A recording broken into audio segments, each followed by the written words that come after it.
So, like, if you said home run or dunk or a question mark, what's the best moment on a football field? You know, the thing that kind of compares to hitting a home run in baseball. For me, it's the lateral. Okay. When the lateral comes out, that is when chicanery unfolds, and I am all about chicanery.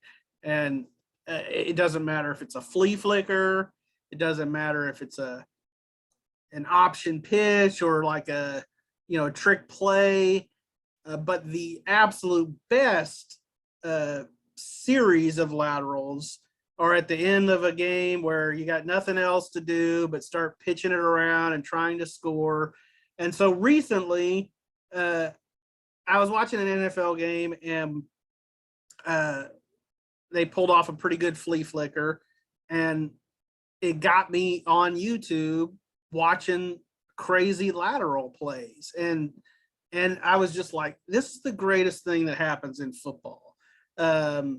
It feels very rugby-like. I probably am a closet rugby fan and don't even know it. But or if you were born on another continent, you might be a rugby fan.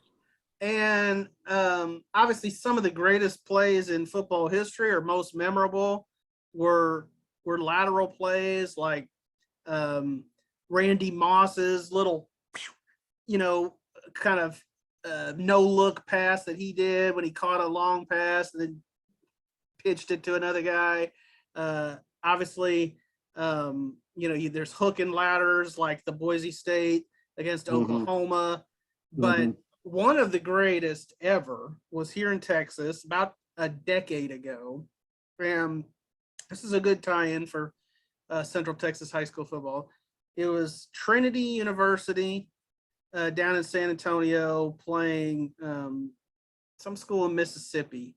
And they called it, I think, the Mississippi Miracle.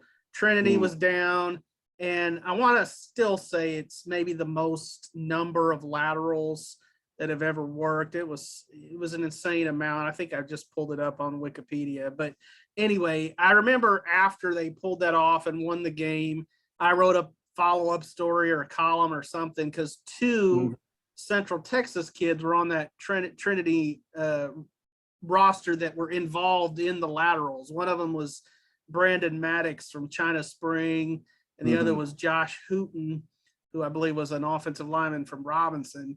And of course, they were like, we practice this kind of thing, but that was just schoolyard, improv basically. And that's what a lateral kind of is football improv. There's so much that's scripted, and you script out the first 15 plays of the game. Once the lateral comes out, everything's off the page. Now, it's an interesting direction you took that, right? Because I'm talking about like a big momentum change of play, which that can be, right? But so you took like... It's the most fun thing in football. Sure, right. But you took Cal Stanford, like you took like, what's the dunk or home run, right? And you answered with like, what's the Kirk Gibson home run of football? Yeah, it's Cal Stanford, probably. I mean, running over the tuba player. That's just that's an iconic moment. Right. I wasn't necessarily going for iconic, but it's okay. I'm glad you took it there. It was interesting. And you tied it into Central Texas. By the way, is Kirk Gibson's home run the most iconic home run in our lifetimes in baseball? Wow. It's certainly up there. Joe Carter. I mean, you're talking about winning the World Series on a home run. Right. I'll never forget that call. The announcer said, "Touch them all, Joe. You'll never hit a bigger one in your life." I mean, that was pretty good. Right. I really like the pick six as a momentum turner.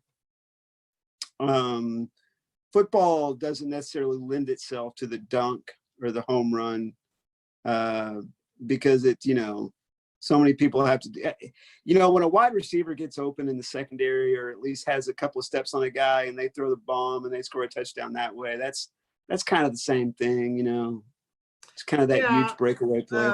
Hail Mary is pretty good. A successful Hail Mary is Oh fun. yeah, I forgot about the Hail Mary. That's a good one too. And then Um, just within a given play, I love a running back or receiver juking somebody. mhm, Obviously you can mhm, watch Barry Sanders highlights all day. mhm. Yeah, absolutely, absolutely.